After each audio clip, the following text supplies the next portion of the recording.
Video शुरू करने से पहले एक बहुत इंपॉर्टेंट बात। क्रिप्टो मार्केट अपॉर्चुनिटीज से भरा हुआ है, लेकिन इसके साथ रिस्क्स भी उतने ही बड़े होते हैं। इसलिए इस प्रेजेंटेशन को किसी फाइनेंशियल एडवाइस के रूप में ना देखें। मैं ना तो कोई फाइनेंशियल एडवाइजर हूं और ना ही आपको किसी टोकन को बाय या सेल करने की सलाह दे रहा हूं। इस वीडियो का उद्देश्य सिर्फ प्रोजेक्ट एनालिसिस, एजुकेशन और इंफॉर्मेशन शेयर करना है, ताकि आप फैक्ट्स को समझ सकें और अपने इन्फॉर्म्ड डिसीजंस ले सकें। यहां किसी भी तरह की guaranteed income, gate rich quick scheme या फाइनेंशियल प्रॉमिस नहीं दिया जा रहा है। क्रिप्टो और वेब3 से जुड़े हर डिसीजन के साथ रिस्क होता है, इसलिए हमेशा अपनी खुद की रिसर्च करें, ऑफिशियल सोर्सेज को वेरीफाई करें और रिस्क मैनेजमेंट को सबसे ज्यादा प्रायोरिटी दें। और अब सवाल यह है, आखिर ऐसी क्या बात है जिसकी वजह से यह अपॉर्चुनिटी इतनी चर्चा में है? चलिए इसे डिटेल में समझते हैं। 7 मार्च 2024 एक ऐसी तारीख जो बहुत से लोगों के लिए सिर्फ कैलेंडर की एक डेट थी, लेकिन कुछ लोगों के लिए यह एक नए विजन, एक नए मिशन और एक नए डिजिटल इकोसिस्टम की शुरुआत थी। जब दुनिया वेब3, ब्लॉकचेन और डिसेंट्रलाइजेशन की तरफ तेजी से बढ़ रही थी, तब एक कॉन्सेप्ट सामने आया, एक ऐसा कॉन्सेप्ट जो सिर्फ टेक्नोलॉजी की बात नहीं करता था, बल्कि कम्युनिटी, ट्रांसपेरेंसी और पार्टिसिपेशन को अपनी फाउंडेशन बनाने का दावा करता था। उस विजन का नाम था ओरिजिन अवेक। लेकिन ओरिजिन अवेक आखिर है क्या? क्या यह सिर्फ एक और क्रिप्टो प्रोजेक्ट है, या फिर एक ऐसा इकोसिस्टम जो ट्रेडिशनल मॉडल्स से अलग सोच को रिप्रेजेंट करने की कोशिश करता है? प्रोजेक्ट के अनुसार इसका मिशन सिर्फ एक टोकन लॉन्च करना नहीं था, बल्कि एक ऐसा इकोसिस्टम बनाना था जहां ट्रांसपेरेंसी, ट्रस्ट और कम्युनिटी सबसे पहले आए, जहां लोगों को सिर्फ प्रॉमिसेस ना दिए जाएं, बल्कि एक क्लियर विजन और पार्टिसिपेशन बेस्ड स्ट्रक्चर प्रोवाइड किया जाए, और जहां ग्रोथ का फाउंडेशन हाइप नहीं बल्कि रियल इंगेजमेंट और इकोसिस्टम एक्टिविटी को माना जाए। लेकिन यह विजन प्रैक्टिकली कैसे काम करता है, और आखिर कौन से फीचर्स हैं जो ओरिजिन अवेक को इतनी चर्चा का विषय बना रहे हैं? चलिए इस पूरे इकोसिस्टम को स्टेप बाय स्टेप एक्सप्लोर करते हैं। अब बात करते हैं ओरिजिन अवेक की कुछ सबसे महत्वपूर्ण जानकारियों की, जो इस इकोसिस्टम को समझने के लिए बेहद जरूरी है। सबसे पहले, ओरिजिन अवेक की शुरुआत हुई थी 7 मार्च 2024 को। यानी यह विजन कोई नया कॉन्सेप्ट नहीं, बल्कि एक एक्टिव जर्नी है जो लगातार आगे बढ़ रही है। इस प्रोजेक्ट का आधार है इसकी डीओ कम्युनिटी। डीएओ यानी डिसेंट्रलाइज्ड ऑटोनोमस ऑर्गेनाइजेशन, जहां कम्युनिटी की भागीदारी और सहयोग इकोसिस्टम की सबसे बड़ी ताकत बनता है। इस इकोसिस्टम का मुख्य टोकन है LGNS। यही टोकन कम्युनिटी एंगेजमेंट और इकोसिस्टम एक्टिविटीज का एक महत्वपूर्ण हिस्सा है। LGNS का ट्रेडिंग पेयर DAI के साथ जुड़ा हुआ है। DAI एक स्टेबल डिजिटल एसेट है जो वेब3 इकोसिस्टम में व्यापक रूप से उपयोग किया जाता है। ओरिजिन अवेक पूरी तरह वेब3 एनवायरनमेंट में कार्य करता है, जहां ओनरशिप, ट्रांसपेरेंसी और डिसेंट्रलाइजेशन को प्राथमिकता दी जाती है। और सबसे महत्वपूर्ण बात, यह इकोसिस्टम पॉलीगॉन और अनूबिस ब्लॉकचेन इंफ्रास्ट्रक्चर से जुड़ा हुआ है, जिसका उद्देश्य तेज ट्रांजैक्शंस, स्केलेबिलिटी और बेहतर यूजर एक्सपीरियंस प्रदान करना है। चलिए आगे बढ़ते हैं और इसके इकोसिस्टम को और गहराई से समझते हैं। अब तक हमने ओरिजिन अवेक की शुरुआत और उसके विजन को समझा, लेकिन असली सवाल अभी भी वही है, ओरिजिन अवेक खुद को कैसे डिफाइन करता है, और आखिर कौन से प्रिंसिपल्स हैं जिन पर यह पूरा इकोसिस्टम खड़ा होने का दावा करता है। प्रोजेक्ट के अनुसार ओरिजिन अवेक 3 मुख्य स्तंभों, ट्रांसपेरेंसी, सिक्योरिटी और ट्रस्ट पर आधारित है। यानी एक ऐसा इकोसिस्टम बनाने का विजन जहां प्रोसेसेस और इंफॉर्मेशन यूजर्स के लिए अधिक स्पष्ट और एक्सेसिबल हो। सिक्योरिटी के संदर्भ में प्रोजेक्ट बताता है कि इसका फुल चेन ऑडिट सर्टिक द्वारा और ट्रेजरी कॉन्ट्रैक्ट ऑडिट आर्मर्स द्वारा किया गया है, जो स्मार्ट कॉन्ट्रैक्ट्स की टेक्निकल रिव्यू और सिक्योरिटी असेसमेंट को दर्शाता है। लेकिन बात सिर्फ ऑडिट्स तक सीमित नहीं रहती। ओरिजिन अवेक की मार्केट इंफॉर्मेशन डेक्स स्क्रीनर पर देखी जा सकती है, जबकि इसका ट्रेडिंग एक्टिविटी क्विक स्वैप और रॉकेट स्वैप जैसे डिसेंट्रलाइज्ड प्लेटफॉर्म्स पर होता है। इससे प्रोजेक्ट यह संकेत देता है कि यह सेंट्रलाइज्ड एक्सचेंजेस के बजाय डिसेंट्रलाइज्ड इंफ्रास्ट्रक्चर को प्राथमिकता देता है। साथ ही प्रोजेक्ट यह भी कहता है कि इसका फोकस केवल प्रोमिसेस या शॉर्ट टर्म एक्साइटमेंट पर नहीं, बल्कि कम्युनिटी और LGNS होल्डर्स के लॉन्ग टर्म पार्टिसिपेशन और इकोसिस्टम डेवलपमेंट पर है। ओरिजिन अवेक अपने आप को किसी मनी गेन प्लान या गेट रिच क्विक स्कीम के रूप में नहीं, बल्कि एक कम्युनिटी ड्रिवन और पोर्टफोलियो मैनेजमेंट बेस्ड इकोसिस्टम के रूप में प्रेजेंट करता है। Users token pocket wallet, Bitget wallet और अन्य मेजर वॉलेट्स के माध्यम से डी ऐप से कनेक्ट हो सकते हैं, जिससे इकोसिस्टम तक पहुंच और इंटरैक्शन को सरल बनाने का प्रयास किया गया है। अगर इसके कोर विजन को एक लाइन में समझा जाए तो ओरिजिन अवेक खुद को secure assets, transparent processes, community driven growth और फ्यूचर फोकस्ड विजन पर आधारित एक वेब 3 इकोसिस्टम के रूप में प्रस्तुत करता है। लेकिन ये तो सिर्फ फाउंडेशन है। अब आगे देखते हैं वो फीचर्स जो इस इकोसिस्टम को और भी अलग बनाने का दावा करते हैं। अब तक हमने ओरिजिन अवेक के विजन, ट्रांसपेरेंसी और डिसेंट्रलाइज्ड अप्रोच को समझा। लेकिन अब सवाल उठता है, ऐसा क्या है जो प्रोजेक्ट को ट्रेडिशनल क्रिप्टो प्रोजेक्ट्स से अलग पहचान देने का दावा करने की हिम्मत देता है? प्रोजेक्ट के अनुसार ओरिजिन अवेक एक या दो नहीं बल्कि 137 स्मार्ट कॉन्ट्रैक्ट्स पर आधारित इकोसिस्टम है, यानी एक ऐसी मल्टी लेयर्ड स्ट्रक्चर जिसे प्रोजेक्ट अपनी टेक्निकल फाउंडेशन का महत्वपूर्ण हिस्सा बताता है। इसके साथ ही LGNAS को एक नॉन प्री माइन टोकन के रूप में प्रेजेंट किया जाता है, जिसका अर्थ है कि शुरुआत में किसी छोटे या लिमिटेड ग्रुप के लिए पहले से टोकन अलोकेशन होने का दावा नहीं किया गया। लेकिन बात यहीं खत्म नहीं होती। प्रोजेक्ट की सबसे इंटरेस्टिंग क्लेम्स में से एक है इसका नो टोकेनॉमिक्स मॉडल। जब अधिकतर crypto projects supply allocation, wasting schedules और टोकन डिस्ट्रीब्यूशन फ्रेमवर्क्स पर फोकस करते हैं, तब ओरिजिन अवेक खुद को एक अलग अप्रोच के साथ प्रेजेंट करता है। और शायद सबसे अलग बात यह है कि प्रोजेक्ट खुलकर कहता है कि इसका ऑब्जेक्टिव सेंट्रलाइज्ड एक्सचेंजेस पर लिस्टिंग हासिल करना नहीं है। इसके बजाय यह पूरी तरह डिसेंट्रलाइज्ड एनवायरनमेंट को प्रायोरिटी देने की बात करता है। इसी वजह से यूजर्स LGNS को क्विक स्वैप जैसे डिसेंट्रलाइज्ड प्लेटफॉर्म्स के माध्यम से बाय और सेल कर सकते हैं। अगर इन सब फीचर्स को एक साथ देखा जाए, 147 smart contracts, non premine structure, no tokenomics approach और डिसेंट्रलाइज्ड ट्रेडिंग मॉडल, तो यही वो पिलर्स हैं जिन्हें ओरिजिन अवेक अपनी आइडेंटिटी और लॉन्ग टर्म विजन का फाउंडेशन बताता है। लेकिन ये फीचर्स प्रैक्टिकल लेवल पर इकोसिस्टम को कैसे इंपैक्ट करते हैं, चलिए अब और गहराई में जाकर समझते हैं। अब तक हमने ओरिजिन अवेक के विजन और इकोसिस्टम को समझा, लेकिन अब बात करते हैं उन फीचर्स की जो प्रोजेक्ट के अनुसार इसे एक अलग पहचान देते हैं। सबसे पहले प्रोजेक्ट बताता है कि इकोसिस्टम में शामिल होने के लिए किसी मैंडेटोरी ज्वाइनिंग पैकेज की जरूरत नहीं है। इसके साथ ही नो लॉकिंग ऑफ फंड्स का कंसेप्ट दिया गया है, जहां यूजर्स के फंड्स को किसी फिक्स्ड पीरियड के लिए लॉक करने की बात नहीं की गई। Project zero day staking model का भी जिक्र करता है, जहां लंबी वेटिंग पीरियड्स पर जोर नहीं दिया जाता। और यहीं से बात और इंटरेस्टिंग हो जाती है, क्योंकि प्रोजेक्ट के मुताबिक पार्टिसिपेशन या इकोसिस्टम एक्टिविटी पर किसी प्रकार की प्री डिफाइंड कैपिंग भी नहीं है। साथ ही यूनिफॉर्म रिटर्न स्ट्रक्चर का कंसेप्ट रखा गया है, जहां सभी पार्टिसिपेंट्स के लिए एक समान रिटर्न फ्रेमवर्क होने का दावा किया जाता है। प्रोजेक्ट यह भी बताता है कि यूजर्स के लिए कोई मिनिमम या मैक्सिमम अनस्टेक लिमिट डिफाइन नहीं की गई है और किसी रिन्यूअल या रीएक्टिवेशन रिक्वायरमेंट का भी उल्लेख नहीं मिलता। एक और खास बात यह है कि origin awake traditional withdrawal mechanism के बजाय एक अलग इकोसिस्टम स्ट्रक्चर को प्रेजेंट करता है। इसके साथ ही प्रोजेक्ट के अनुसार यूजर्स के फंड्स किसी डिस्ट्रीब्यूशन मॉडल के तहत डिवाइड नहीं किए जाते, यानी आपके फंड्स से किसी स्पॉन्सर या रेफरल को डायरेक्ट बोनस डिस्ट्रीब्यूट होने का कॉन्सेप्ट नहीं बताया गया। और फिर आता है इसका सबसे बड़ा claim, 100% decentralized project. Origin awake खुद को एक ऐसे इकोसिस्टम के रूप में प्रेजेंट करता है जहां कम्युनिटी पार्टिसिपेशन और स्मार्ट कॉन्ट्रैक्ट बेस्ड स्ट्रक्चर को सबसे ज्यादा इंपॉर्टेंस दी जाती है। इन सब पॉइंट्स को एक साथ देखें तो प्रोजेक्ट फ्लेक्सिबिलिटी, ट्रांसपेरेंसी और डिसेंट्रलाइजेशन पर आधारित एक यूनिक इकोसिस्टम मॉडल पेश करने का दावा करता है। लेकिन सवाल यह है, क्या यही फीचर्स इसे दूसरे प्रोजेक्ट्स से अलग बनाते हैं? चलिए आगे बढ़ते हैं और इस इकोसिस्टम को और गहराई से समझते हैं। अब तक हमने ओरिजिन अवेक के इकोसिस्टम और उसके कोर फीचर्स को समझा, लेकिन जब बात पार्टिसिपेशन की आती है तो एक इंपॉर्टेंट सवाल सामने आता है, यूजर्स इस इकोसिस्टम का हिस्सा कैसे बनते हैं? प्रोजेक्ट के अनुसार ओरिजिन अवेक 2 अलग स्टेकिंग पाथवेज प्रोवाइड करता है ताकि हर व्यक्ति अपनी सोच, अपनी स्ट्रैटेजी और अपने पार्टिसिपेशन स्टाइल के अनुसार इकोसिस्टम से जुड़ सके।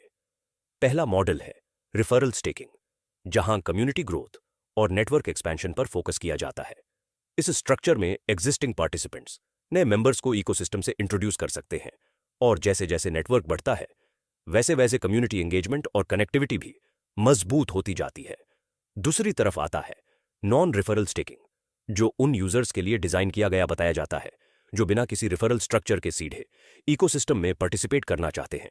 यहां पार्टिसिपेशन का फोकस व्यक्ति के अपने डिसीजन और एक्टिविटी पर होता है। प्रोजेक्ट के मुताबिक इन दोनों ऑप्शंस का उद्देश्य यूजर्स को फ्लेक्सिबिलिटी देना है ताकि वे अपनी प्रेफरेंस और स्ट्रैटेजी के अनुसार स्टेकिंग मेथड चुन सकें। और यहीं ओरिजिन अवेक अपने आप को एक कम्युनिटी सेंट्रिक मॉडल के रूप में प्रेजेंट करता है, जहां चाहे रेफरल पाथवे हो या नॉन रेफरल पाथवे, मुख्य फोकस इकोसिस्टम ग्रोथ और कम्युनिटी पार्टिसिपेशन को बढ़ावा देना बताया जाता है। सबसे महत्वपूर्ण बात यह है कि चॉइस यूजर्स के हाथ में रहे। रहती है। आप अपनी सुविधा, अपने गोल्स और अपनी अप्रोच के हिसाब से किसी भी स्टेकिंग मॉडल को चुन सकते हैं। यानी ओरिजिन अवेक में दो रास्ते जरूर हैं, रिफरल स्टेकिंग और नॉन रिफरल स्टेकिंग। लेकिन असली सवाल यह नहीं कि कौन सा रास्ता मौजूद है। असली सवाल यह है कि आपकी स्ट्रैटेजी क्या है। अब सवाल आता है कि अगर आप एलजीएनएस को सिर्फ होल्ड करने के बजाय उसकी क्वांटिटी को समय के साथ बढ़ाना चाहें, तो आपके पास क्या ऑप्शंस हैं। प्रोजेक्ट के अनुसार एलजीएनएस स्टेकिंग एक ऐसा मैकेनिज्म है जो लॉन्ग टर्म पार्टिसिपेशन और टोकन ऑक्मुलेशन पर फोकस करता है। इस मॉडल में रिवॉर्ड्स हर 6 घंटे यानी हार रिबेस साइकिल पर डिस्ट्रीब्यूट होने की बात कही जाती है। रिवॉर्ड रेशियो लगभग 0.15% से 0.3% पर रिबेस तक हो सकता है, जो कुछ सिचुएशंस में अप्रॉक्सीमेटली 0.6% पर डे के आसपास पहुंच सकता है। लेकिन यहां सबसे इंटरेस्टिंग कॉन्सेप्ट है ऑटो कंपाउंडिंग, यानी जो रिवॉर्ड्स आप अर्न करते हैं उन्हें मैन्युअली क्लेम या दोबारा स्टेक करने की जरूरत नहीं पड़ती। प्रोजेक्ट के मुताबिक ये रिवॉर्ड्स ऑटोमेटिकली आपके एग्जिस्टिंग स्टेक के साथ जुड़ते रहते हैं, जिससे आपकी टोकन होल्डिंग्स समय के साथ बढ़ सकती है। इसी वजह से एलजीएनएस स्टेकिंग को सिर्फ रिवॉर्ड अर्निंग मैकेनिज्म के रूप में नहीं, बल्कि एक्मुलेशन फोकस्ड अप्रोच के रूप में देखा जाता है। और यही कॉन्सेप्ट एलजीएनएस स्टेकिंग और नॉन रेफरल रिवॉर्ड सिस्टम को अलग बनाने का दावा करता है। एक ऐसा मॉडल जो पैसिव पार्टिसिपेशन, ऑटोमेटिक कंपाउंडिंग और लॉन्ग टर्म ग्रोथ पोटेंशियल पर केंद्रित है। लेकिन जब नंबर्स और कंपाउंडिंग एक साथ काम करते हैं तो एक्चुअल इंपैक्ट कैसा दिख सकता है। चलिए अगले एग्जाम्पल में इसे और आसान तरीके से समझते हैं। अब तक हमने स्टेकिंग के कॉन्सेप्ट को समझा, लेकिन नंबर्स को देखकर इसका इंपैक्ट और भी क्लियरली समझा जा सकता है। मान लीजिए आपने 100 एलजीएनएस सेट के किए हैं और ई के एलजीएनएस की करंट मार्केट वैल्यू 500 रुपये है। इस हिसाब से आपकी टोटल होल्डिंग या इन्वेस्टमेंट वैल्यू लगभग 50,000 रुपये बनती है। अब अगर प्रोजेक्ट के एस्टिमेटेड स्टेकिंग यील्ड को एग्जाम्पल के रूप में देखें और मंथली यील्ड लगभग 20% के आसपास बनी रहे, तो एक महीने में आपको करीब 20 एलजीएनएस रिवॉर्ड्स के रूप में मिल सकते हैं। यहां तक कैलकुलेशन काफी सिंपल लगती है, लेकिन असली सवाल अब शुरू होता है। आखिर इन 20 एलजीएनएस रिवॉर्ड्स की एक्चुअल वैल्यू कितनी होगी? क्या यह 10,000 रुपये के बराबर होगी, या 5,000 रुपये, या फिर इससे भी ज्यादा? इसका जवाब सिर्फ एक चीज पर डिपेंड करता है, एलजीएनएस की फ्यूचर मार्केट प्राइस पर। और यही वह फैक्टर है जो रिवॉर्ड्स की रियल वैल्यू को डिफाइन करता है। इसीलिए अगले कुछ सिचुएशंस में हम एग्जैक्टली इसी बात को एक्सप्लोर करेंगे और देखेंगे कि अलग अलग प्राइस सिचुएशंस में वही 20 एलजीएनएस रिवॉर्ड्स किस तरह अलग वैल्यू क्रिएट कर सकते हैं। अब शुरुआत करते हैं पहले सिनेरियो से, और यह शायद सबसे सिंपल सिनेरियो है। मान लीजिए एलजीएनएस की मार्केट प्राइस में कोई बदलाव नहीं आता और पूरे महीने के दौरान यह 500 रुपये पर ही बनी रहती है। आपने 100 एलजीएनएस स्टेक किए हैं और एग्जाम्पल के रूप में आपको एक महीने में लगभग 20 एलजीएनएस रिवॉर्ड्स प्राप्त होते हैं। अब यहां कैलकुलेशन सीधी है। अगर एक एलजीएनएस की वैल्यू 500 रुपये ही रहती है, तो 20 एलजीएनएस रिवॉर्ड्स की कुल वैल्यू होगी 10,000 रुपये। यानी बिना किसी प्राइस एप्रिसिएशन या मार्केट रैली के भी सिर्फ स्टेकिंग रिवॉर्ड्स के माध्यम से आपके पास लगभग 10,000 रुपये के एडिशनल टोकन्स एक्यूमुलेट हो सकते हैं। इस एग्जाम्पल में एस्टिमेटेड मंथली रिटर्न लगभग 20% के आसपास दिखाई देता है। लेकिन इस सिनारियो की सबसे इंटरेस्टिंग बात यह है कि यहां ग्रोथ का सोर्स प्राइस इंक्रीज नहीं, बल्कि टोकन ऑक्मुलेशन है। यानी मार्केट स्टेबल रहे तब भी रिवॉर्ड्स जनरेट होते रहते हैं और आपकी एलजीएनएस होल्डिंग्स धीरे धीरे बढ़ती रहती हैं। लेकिन क्या होगा अगर मार्केट स्टेबल न रहे? क्या होगा अगर एलजीएनएस की प्राइस नीचे चली जाए? चलिए अब अगले सिनारियो में इसी सिचुएशन को समझते हैं। अब देखते हैं एक ऐसा सिनारियो जिससे कई इन्वेस्टर्स अक्सर डरते हैं, मार्केट करेक्शन। मान लीजिए आपने 100 एलजीएनएस स्टेक किए थे जब एक एलजीएनएस की प्राइस 500 रुपये थी। इस हिसाब से आपकी इनिशियल होल्डिंग की वैल्यू लगभग 50,000 रुपये बनती थी। अब सोचिए कि मार्केट में प्रेशर आता है और एलजीएनएस की प्राइस 50% गिरकार दो 150 रुपये तक पहुंच जाती है। पहली नज़र में यह सिचुएशन नेगेटिव लग सकती है, लेकिन यहां एक इंटरेस्टिंग पॉइंट सामने आता है। प्रोजेक्ट के इस एग्जाम्पल के मुताबिक स्टेकिंग रिवॉर्ड्स रुकते नहीं हैं। आपको फिर भी हर महीने लगभग 20 एलजीएनएस रिवॉर्ड्स मिलते रहते हैं। अब अगर इन रिवॉर्ड्स की वैल्यू कैलकुलेट करें तो 20 एलजीएनएस गुणा 250 रुपये बराबर 5,000 रुपये, यानी प्राइस आधी होने के बाद भी आपके मंथली रिवॉर्ड्स की एस्टिमेटेड वैल्यू लगभग 5,000 रुपये बनती है, जो करीब 10% मंथली रिटर्न के बराबर दिखाई देती है। इस एग्जाम्पल का उद्देश्य यह दिखाना है कि मार्केट डाउनसाइड के दौरान भी स्टेकिंग मैकेनिज्म नए एलजीएनएस टोकन्स जनरेट करता रह सकता है और पैसिव रिवॉर्ड फ्लो जारी रह सकता है। लेकिन सवाल यहां खत्म नहीं होता। अगर मार्केट सिर्फ 50% नहीं बल्कि उससे भी ज्यादा गिर जाए तो क्या होगा? चलिए अगले सिनारियो में एक और चैलेंजिंग सिचुएशन को एक्सप्लोर करते हैं। अब तक हमने स्टेबल मार्केट और 50% करेक्शन का एग्जाम्पल देखा, लेकिन अब चलते हैं एक और ज्यादा चैलेंजिंग सिचुएशन की तरफ। मान लीजिए मार्केट में और बड़ी गिरावट आती है और एलजीएनएस की प्राइस अपनी ओरिजिनल वैल्यू का सिर्फ 1/3 यानी 1/3 रह जाती है। आपने 100 एलजीएनएस स्टेक किए थे जब एक एलजीएनएस की वैल्यू 500 रुपये थी और आपकी टोटल होल्डिंग की वैल्यू लगभग 50,000 रुपये थी। अब सोचिए कि मार्केट प्रेशर इतना बढ़ जाता है कि एलजीएनएस की प्राइस जीरकार सिर्फ 175 रुपये रह जाती है, यानी लगभग 66% की डिक्लाइन। ऐसी सिचुएशन में कई लोग सोच सकते हैं कि रिवॉर्ड्स का इंपैक्ट भी खत्म हो जाएगा, लेकिन इस एग्जाम्पल के मुताबिक स्टेकिंग रिवॉर्ड्स फिर भी कंटिन्यू रहते हैं और आपको हर महीने लगभग 20 एलजीएनएस रिवॉर्ड्स मिलते रहते हैं। अब अगर इन रिवॉर्ड्स की वैल्यू निकाली जाए तो 20 एलजीएनएस गुना 175 रुपये बराबर 3,500 रुपये, यानी इतनी बड़ी प्राइस करेक्शन के बाद भी आपके मंथली रिवॉर्ड्स की एस्टिमेटेड वैल्यू लगभग 3,500 रुपये बनती है, जो करीब 7% मंथली रिटर्न के बराबर दिखाई देती है। इस सिनारियो का मुख्य पॉइंट यह है कि मार्केट में तेज गिरावट आने पर भी स्टेकिंग मैकेनिज्म नए एलजीएनएस टोकन्स जनरेट करता रह सकता है, जिससे टोकन एक्युमुलेशन और पैसिव रिवॉर्ड फ्लो जारी रहने की संभावना बनी रहती है। लेकिन अब तक हमने सिर्फ डाउनसाइड सिनारियोज देखे हैं। क्या होगा अगर मार्केट उल्टा डायरेक्शन पकड़ ले? क्या होगा अगर एलजीएनएस की प्राइस बढ़ने लगे? चलिए अब देखते हैं एक बुलिश सिनेरियो जहां मार्केट ग्रोथ रिवॉर्ड्स की वैल्यू को और भी एक्सेलरेट कर सकती है। अब एक और पावरफुल सीनरी देखते हैं। मान लीजिए आपने 100 एलजीएनएस स्टेक किए जब एलजीएनएस की प्राइस 500 रुपये थी। इस हिसाब से आपकी टोटल होल्डिंग की वैल्यू 50,000 रुपये हुई। अब सोचिए अगर मार्केट में एलजीएनएस की प्राइस डबल होकर 1,000 रुपये तक पहुंच जाती है, यानी सीधा 100% का इंक्रीज, और अगर आपको हर महीने 20 एलजीएनएस रिवॉर्ड मिल रहा है तो अब उन रिवॉर्ड्स की वैल्यू भी डबल हो जाएगी, क्योंकि अब 20 एलजीएनएस गुणा 1,000 रुपये बराबर 20,000 रुपये, यानी हर महीने आपके स्टेकिंग रिवॉर्ड्स की वैल्यू 20,000 रुपये तक पहुंच सकती है, जो लगभग 40% मंथली आरओआई के बराबर है। सबसे इंटरेस्टिंग बात यह है कि जब टोकन की प्राइस बढ़ती है तो सिर्फ आपकी होल्डिंग्स ही नहीं बल्कि स्टेकिंग रिवॉर्ड्स की वैल्यू भी उसी प्रोपोर्शन में बढ़ने लगती है। इसी वजह से अगर एलजीएनएस की प्राइस दोगुना होती है तो आपके मंथली रिवॉर्ड्स की वैल्यू भी दोगुना होकर हर महीने 20,000 रुपये जनरेट कर सकती है। अब तक हमने अलग अलग मार्केट सिनारियोज देखे, लेकिन अब जरा शॉर्ट टर्म प्राइस फ्लक्चुएशन से बाहर निकलकर एक साल आगे की तस्वीर देखते हैं। मान लीजिए आपने 100 एलजीएनएस स्टेक किए हैं जिनकी करंट वैल्यू लगभग 50,000 रुपये है, लेकिन इस बार फोकस सिर्फ प्राइस मूवमेंट पर नहीं है, फोकस है एक्यूमुलेशन पर, स्पेकुलेशन पर नहीं, क्योंकि कई बार क्रिप्टो मार्केट में सबसे बड़े रिजल्ट्स उन लोगों को मिलते हैं जो हर रोज चार्ट देखने के बजाय अपनी होल्डिंग्स को धीरे धीरे बिल्ड करते रहते हैं।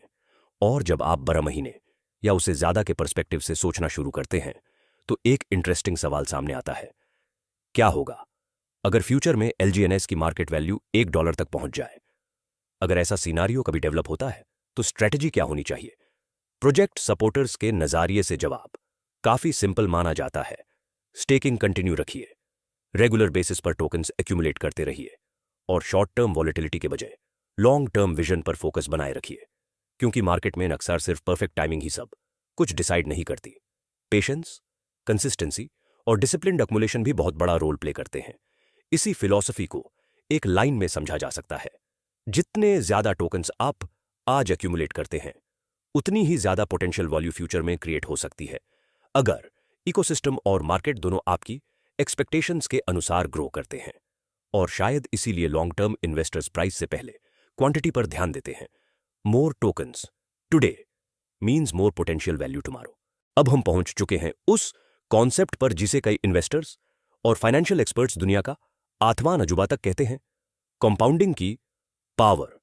पहली नजर में यह एक सिंपल कैलकुलेशन लग सकती है, लेकिन समय के साथ इसका इंपैक्ट हैरान कर देने वाला हो सकता है। मान लीजिए आपने शुरुआत में 100 एलजीएनएस स्टेक की और एग्जाम्पल के रूप में प्रोटोकॉल का एवरेज मंथली यील्ड लगभग 20% बना रहता है। अब यहां एक बहुत बड़ा फर्क पैदा होता है। अगर आप हर महीने मिलने वाले रिवॉर्ड्स को विड्रॉ करने के बजाय उन्हें सिस्टम में ही रहने दें या री इन्वेस्ट होने दें, तो कंपाउंडिंग का असली इफेक्ट शुरू होता है। धीरे धीरे सिर्फ आपका प्रिंसिपल ही नहीं बल्कि आपके रिवॉर्ड्स भी नए रिवॉर्ड्स जनरेट करने लगते हैं। और यहीं से ग्रोथ का पैटर्न बदलना शुरू होता है। लिनियर ग्रोथ धीरे धीरे एक्सेलरेट होने लगती है। इस इलस्ट्रेटिव एग्जाम्पल में अगर एवरेज यील्ड और कंपाउंडिंग लगातार बनी रहे तो 100 LGNS की होल्डिंग 12 महीनों के बाद लगभग 891.6 LGNS तक पहुंच सकती है। लेकिन यहां एक बात बहुत जरूरी है, यह कोई गारंटीड फिगर नहीं है। एक्चुअल ग्रोथ प्रोटोकॉल के APY, reward structure, market conditions और अन्य कई फैक्टर्स पर डिपेंड करेगी। अब जरा एक और हाइपोथेटिकल सिनेरियो इमेजिन कीजिए। अगर फ्यूचर में LGNS की वैल्यू $1 यानी लगभग 100 रुपये तक पहुंचती है, 2/8 191.6 LGNS की एस्टिमेटेड वैल्यू लगभग 79,107 रुपये हो सकती है। यानी इस एग्जाम्पल के अनुसार पोर्टफोलियो में करीब 29,107 रुपये की एडिशनल वैल्यू क्रिएट हो सकती है, जो लगभग 78.3% टोटल रिटर्न को रिप्रेजेंट करती है। और यही कंपाउंडिंग का सबसे बड़ा फायदा माना जाता है। जब रेगुलर रिवॉर्ड्स को लॉन्ग टर्म विजन और पेशेंस के साथ कंबाइन किया जाता है तो ग्रोथ सिर्फ सीधी लाइन में नहीं चलती, बल्कि एक्सपोनेंशियल होने की संभावना रखने लगती है। इसीलिए कई long term investors quantity accumulation और कंपाउंडिंग को वेल्थ क्रिएशन के सबसे पावरफुल टूल्स में से एक मानते हैं। Compounding rewards plus long term vision creates exponential growth potential. याद रहे, यह पूरा एग्जाम्पल सिर्फ एजुकेशनल और इलस्ट्रेटिव पर्पस के लिए है। एक्चुअल रिटर्न्स हमेशा प्रोटोकॉल परफॉर्मेंस, APY और मार्केट कंडीशंस के अनुसार अलग हो सकते हैं। टू दोस्तन, अगर आप ओरिजिन अवेक इकोसिस्टम को सिर्फ देखना नहीं बल्कि सच में समझना चाहते हैं तो यहां से आपकी लर्निंग जर्नी और भी एक्साइटिंग होने वाली है। चाहे बात हो LGNS प्लान प्रेजेंटेशन की, ओरिजिन DAO के लेटेस्ट अपडेट्स की, टेक्निकल एनालिसिस की या व्हाइट पेपर सीरीज के कंप्लीट ब्रेकडाउन की, AYS एसोसिएट्स चैनल पर आपको मिलेगा नॉलेज और एनालिसिस का एक ऐसा प्लेटफॉर्म जहां हर कॉन्सेप्ट को गहराई से एक्सप्लोर करने की कोशिश की जाती है। यहां ईप को मिलेंगे एजुकेशनल कंटेंट जो कॉम्प्लेक्स कॉन्सेप्ट्स को सिंपल और अंडरस्टैंडेबल बनाता है, डिटेल्ड एनालिसिस जो हर अपडेट और डाटा के पीछे की कहानी समझने में मदद करता है, स्टेप बाय स्टेप गाइड्स जो प्रैक्टिकल और एक्शनेबल इंसाइट्स प्रोवाइड करते हैं, और कम्युनिटी इंसाइट्स जहां रियल डिस्कशंस और लेटेस्ट डेवलपमेंट्स पर फोकस किया जाता है। क्योंकि आज के डिजिटल और Web3 युग में सिर्फ इंफॉर्मेशन काफी नहीं होती, सही इंफॉर्मेशन को समझना और उसका एनालिसिस करना ही असली पावर है। इसलिए सीखते रहिए, रिसर्च करते रहिए, एनालाइज करते रहिए और इन्फॉर्म्ड डिसीजंस के साथ आगे बढ़ते रहिए। Deep insights, detailed research, educational content और सबसे इंपॉर्टेंट, ग्रो विद नॉलेज। और अगर आपको यह प्रेजेंटेशन वैल्यूबल लगी हो तो AYS एसोसिएट्स चैनल की प्लेलिस्ट्स जरूर एक्सप्लोर कीजिए, चैनल को सपोर्ट कीजिए और अपनी लर्निंग जर्नी को नेक्स्ट लेवल तक ले जाइए। क्योंकि जब नॉलेज और कंसिस्टेंसी साथ आते हैं तब अपॉर्चुनिटीज को समझना और उनका सही इवैल्यूएशन करना और भी आसान हो जाता है। अब तक हमने स्टेकिंग, कंपाउंडिंग और इकोसिस्टम पार्टिसिपेशन के कई कॉन्सेप्ट्स को समझा, लेकिन ओरिजिन अवेक इकोसिस्टम में एक और स्ट्रक्चर है जो काफी क्यूरियोसिटी क्रिएट करता है, स्पाइडर वेब स्ट्रक्चर। नाम सुनने में ही इंटरेस्टिंग लगता है, लेकिन सवाल यह है कि आखिर इसे स्पाइडर वेब क्यों कहा जाता है। प्रोजेक्ट के अनुसार यह एक मल्टी लेवल फ्रेमवर्क है जहां हर लेवल की अपनी रिक्वायरमेंट्स, अपना स्टेक अमाउंट और अपनी रिवॉर्ड रेंज होती है। शुरुआत होती है लेवल 1 से, जहां 100 USDT के स्टेक के साथ सिर्फ एक वैलिड नोड की जरूरत बताई गई है, और रिवॉर्ड रेंज लगभग 4% से 8% तक हो सकती है। लेकिन जैसे जैसे आप लेवल्स में आगे बढ़ते हैं वैसे वैसे रिक्वायरमेंट्स भी बढ़ने लगती हैं। उदाहरण के लिए लेवल 5 पर 1200 USDT स्टेक और 5 वैलिड नोड्स की रिक्वायरमेंट होती है, जबकि रिवॉर्ड रेंज 1.5% से 3% के बीच बताई गई है। और अगर हम इस स्ट्रक्चर के हायर लेवल्स की बात करें तो लेवल 15 पर 10,000 USDT स्टेक और 15 वैलिड नोड्स की आवश्यकता होती है, जहां रिवॉर्ड रेंज लगभग 1.25% से 2.5% तक हो सकती है। यहां एक बहुत इंपॉर्टेंट बात समझना जरूरी है, स्पाइडर वेब स्ट्रक्चर का फोकस सिर्फ रिवॉर्ड्स पर नहीं बल्कि नेटवर्क कनेक्टिविटी और इकोसिस्टम एक्सपेंशन पर भी बताया जाता है। जैसे जैसे नए वैलिड नोड्स इकोसिस्टम से जुड़ते हैं वैसे वैसे पार्टिसिपेशन और इंटरकनेक्टेडनेस भी मजबूत होती जाती है। हालांकि actual rewards, qualification criteria, protocol rules और नेटवर्क एक्टिविटी के अनुसार अलग हो सकते हैं। इसलिए स्पाइडर वेब को एक गारंटीड इनकम मॉडल के रूप में नहीं बल्कि एक स्ट्रक्चर्ड फ्रेमवर्क के रूप में समझना चाहिए। जहां हर लेवल अपनी अलग रिक्वायरमेंट्स और रिवॉर्ड पॉसिबिलिटीज के साथ डिजाइन किया गया है। और शायद इसी इंटरकनेक्टेड नेटवर्क स्ट्रक्चर की वजह से इसे स्पाइडर वेब नाम दिया गया है। एक ऐसा फ्रेमवर्क जहां हर नोड इकोसिस्टम के दूसरे हिस्सों से जुड़ा हुआ होता है। अब तक हमने स्टेकिंग और स्पाइडर वेब स्ट्रक्चर को समझा, लेकिन अब आते हैं इकोसिस्टम के एक और इंपॉर्टेंट पिलर पर, डेओ रिवॉर्ड्स। प्रोजेक्ट के अनुसार डीएओ रिवॉर्ड्स की जर्नी V1 रैंक से शुरू होती है, लेकिन सवाल यह है कि V1 रैंक हासिल कैसे किया जाता है। इसके लिए आपको अपने 3 डायरेक्ट नोड्स को क्वालिफाई करना होता है। यहां एक महत्वपूर्ण रिक्वायरमेंट बताई गई है। हर डायरेक्ट नोड से कम $50,000 का बिजनेस वॉल्यूम जनरेट होना चाहिए। यानी पहला डायरेक्ट नोड $50,000 BV, दूसरा डायरेक्ट नोड $50,000 BV और तीसरा डायरेक्ट नोड भी $50,000 BV कंप्लीट करे। जब आपके तीनों डायरेक्ट नोड्स ये क्वालिफिकेशन पूरी कर लेते हैं, तब आप V1 रैंक के लिए एलिजिबल माने जाते हैं और प्रोजेक्ट के मुताबिक V1 रैंक अचीव करते ही डीएओ रिवॉर्ड्स का एक्सेस शुरू हो जाता है। लेकिन यहां एक बहुत इंटरेस्टिंग बात सामने आती है। डो रिवॉर्ड्स सिर्फ आपके पर्सनल बिजनेस परफॉर्मेंस पर आधारित नहीं बताए जाते। इसका फोकस टीम बिल्डिंग, लीडरशिप और नेटवर्क ग्रोथ पर भी रखा गया है। यानी सिस्टम उन पार्टिसिपेंट्स को रिवॉर्ड करने का प्रयास करता है जो सिर्फ खुद ग्रो नहीं करते, बल्कि अपनी टीम को भी डेवलप करते हैं और इकोसिस्टम के एक्सपेंशन में योगदान देते हैं, स्टेम के एक्सपेंशन में योगदान देते हैं। जैसे जैसे आपकी टीम परफॉर्म करती है और नेटवर्क मजबूत होता है, वैसे वैसे डीओ इकोसिस्टम में आपकी प्रोग्रेस भी आगे बढ़ सकती है। इसी वजह से डीएओ रिवॉर्ड्स को केवल एक रिवॉर्ड मैकेनिज्म नहीं, बल्कि लीडरशिप और कम्युनिटी ग्रोथ को एनकरेज करने वाले फ्रेमवर्क के रूप में प्रेजेंट किया जाता है। और यह तो सिर्फ V1 रैंक की शुरुआत है। आगे के लेवल्स में रिक्वायरमेंट्स और पॉसिबिलिटीज और भी बड़े स्केल पर नजर आती हैं। अब बात करते हैं डीएओ रिवॉर्ड्स की, जो ओरिजिन इकोसिस्टम के सबसे पावरफुल इनकम मॉडल्स में से एक माना जाता है।